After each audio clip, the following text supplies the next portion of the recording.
Hello and welcome to Oh the Horror. I'm Fedora, and you'd think that Michael Myers returning to the Halloween franchise in the fourth entry would be a good thing, right? Right? Right. Wrong! Yes, this unfortunately led into what I distastefully refer to as the Jamie Lloyd trilogy. Jamie Lloyd is the daughter of Laurie Strode, making her Michael Myers' niece, and first appeared in Halloween 4, The Return of Michael Myers, where after Michael's defeat in that film, touched his hand and conducted some sort of strange condition. Symptoms of this condition involve murder. Halloween 5, The Revenge of Michael Myers, saw her return in the central role, as she is now incarcerated in a mental hospital, where Michael once again comes after her. This entry also introduces a mysterious man in black, who seems to be aiding Michael in his murders for reasons unknown. At the movie's climax, at the police station, Michael kidnaps Jamie and with the help from the man in black, escapes into the night. And now for the epic conclusion with Halloween, The Curse of Michael Myers.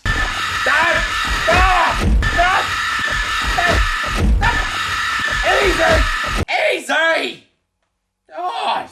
The craziness continues, however, when the movie starts, where we enter on one of the trippiest pregnancy scenes in cinema history.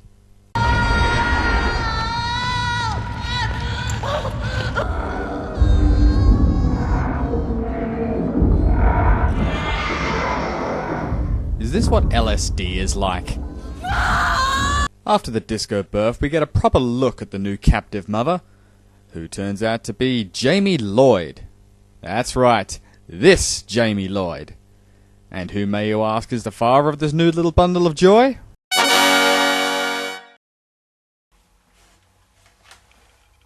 Incest in the morning. Suppressed memories. 97.1.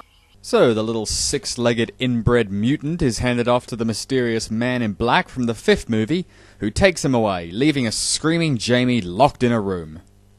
But one scene later, one of the nurses rescues the mutant and Jamie and starts helping them.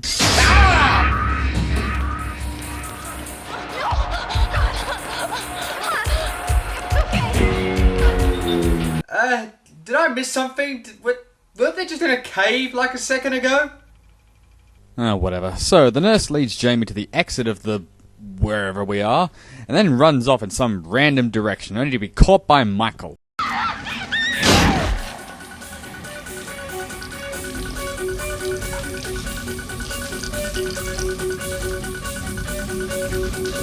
Alright everybody, now it's time to bring back our old friends, the carrots!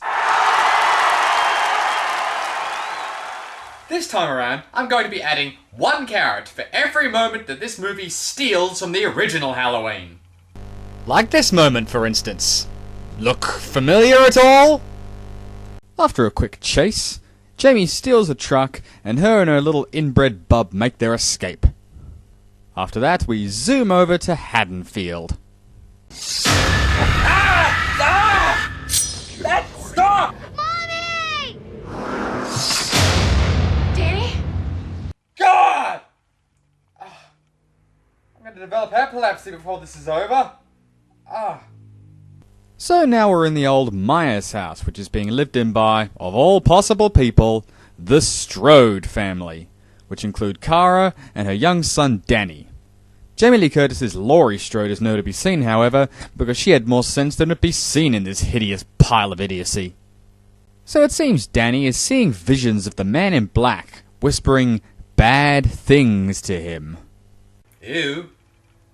Oh, and speaking of bad things, they happen to live right across the street from Academy Award-winning actor Paul Rudd, who throughout the entire movie shows about as much emotion as Kristen Stewart at a Smiles convention. Paul is playing Tommy Doyle. That's right, the grown-up version of that little snot from the original. That's a carrot. Now living with some old deaf woman. And in the years since the murders, has developed a freaky obsession with Michael Myers, even to the point of prophesizing his return on the local radio station. Michael's work isn't done in Haddonfield. And soon, very soon, he'll come home to kill again. On the other side of Haddonfield, this show is also being listened to by Dr. Sam Loomis, played once again by Donald Pleasance. Sad fact time. This was actually Donald Pleasance's final movie. For the year it was released, he unfortunately passed away at the age of 75. Donald, you were a terrific actor, we all love you, and I'm sure that somewhere up there you're looking down and cursing at the fact that this movie has dedicated itself to your name. Now back to Jamie, who ditches her truck in order to catch a bus for some reason. But she doesn't get very far. As another terrible jump cut later, she's hiding from Michael in one of the toilet cubicles. But, oh, okay, jump cut again, and now she's in a car chase with Michael. It's seriously like somebody did the editing with a pair of scissors and a flashlight. Michael eventually forces Jamie off the road, and she crashes headfirst into a farm. She then wanders deliriously into the barn, where she meets her gory end. And we also get to see that Michael is apparently the biggest troll in horror movies. Oh, look at that. Oh, that looks really painful.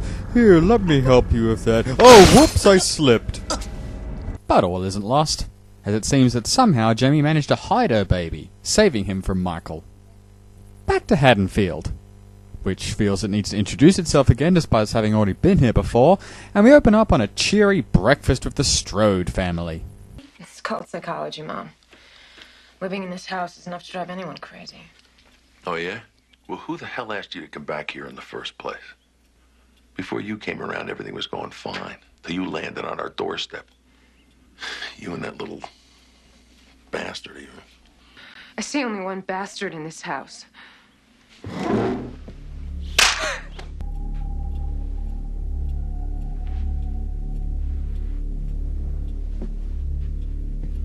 Ah, that's nothing. You should see them play Call of Duty.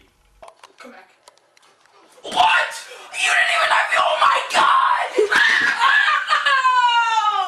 god! After the aborted castration, Kara is picked up by her college buddies, aka the corpses-to-be, and we cut over to Tommy, who arrives at the bus depot looking for some clues about Jamie.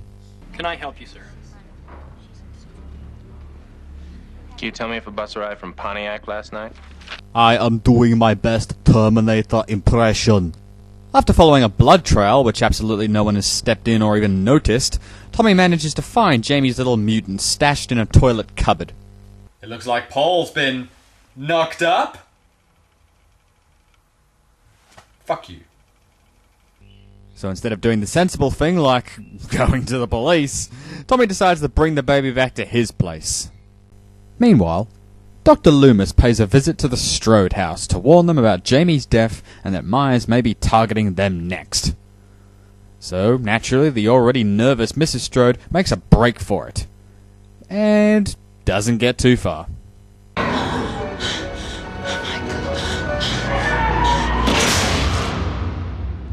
A short while later, Kara arrives home. And after 7 hours of wandering around the house, she stumbles upon...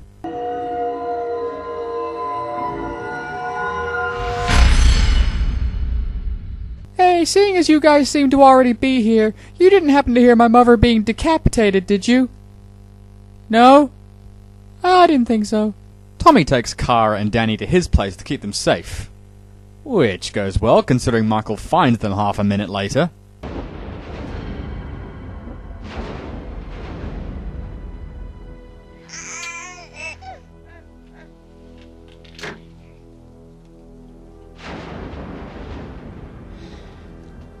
In addition to adding a character to this scene, I've always been very curious about Michael's seeming ability to just vanish when nobody's looking. He must have reflexes like the Flash.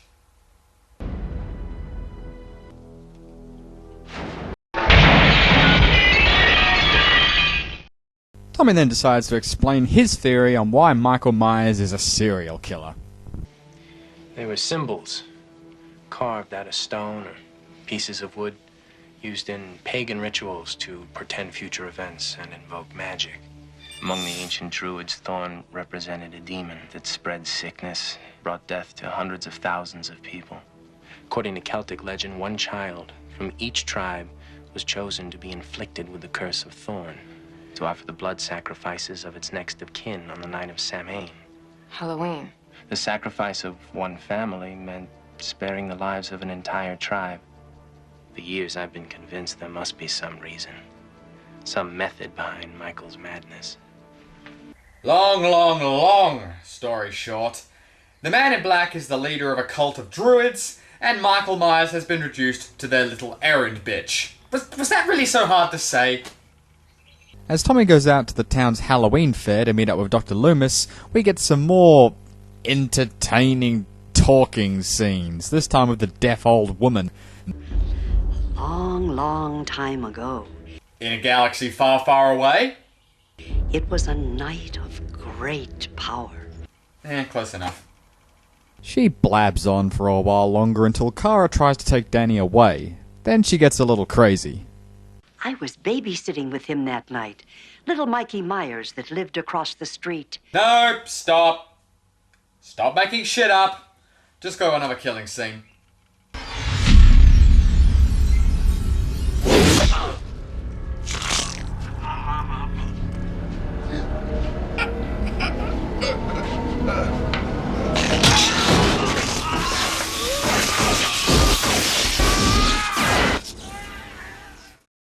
Labyrinth, come in.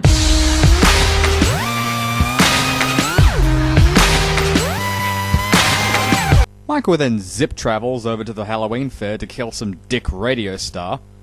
Then Tommy and Dr. Loomis meet up just as said dick radio star's body falls out of a tree, looking like a naked Christmas decoration. Then zip right back over to the Myers house as Kara sees Michael slash up her brother and his girlfriend before seeing Danny wandering hypnotically toward the house led by the voice of the mysterious Man in Black druid. So Kara runs over to rescue him. And by the way, Kara, finding your friend dead in your bed in the Myers house, conveniently timed body swinging down from the attic. You can cry all you want, but I'm still giving you a carrot for that. Kara finds Danny and tells him to make a break for it, just as Michael closes in on her. He chases her down the stairs and whoop! Okay, what's the first step, buddy? The chase continues across the street to Tommy's house, where we get another helping of carrots, and all our heroes finally gather to determine the identity of the Man in Black druid. Come to me.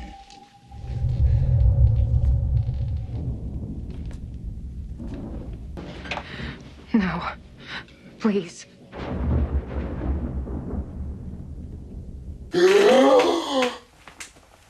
Some guy! No, this is apparently someone Dr. Loomis knows from his days in the hospital, and has about 5 minutes worth of screen time in this film. Not the most OMG of villain revelations, but nothing this movie has done has impressed me so far, so why start now? So, Dr. Man in Black and his cultist goons capture Loomis and Tommy, but Kara runs up the stairs, leaving everyone to their own devices. But suddenly... Mrs. Blankenship! Oh God, hurry, we have to... Hello, dear.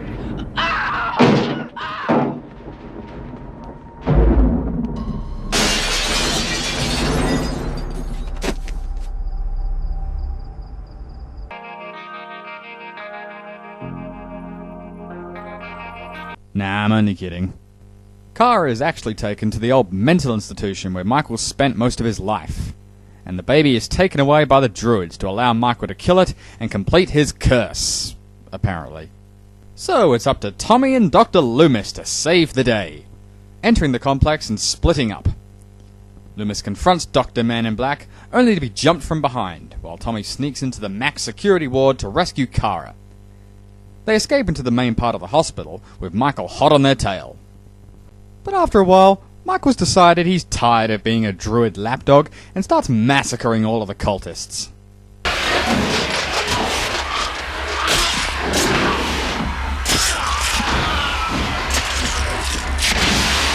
I'm happy you've got your balls back, Michael, but... Stop it!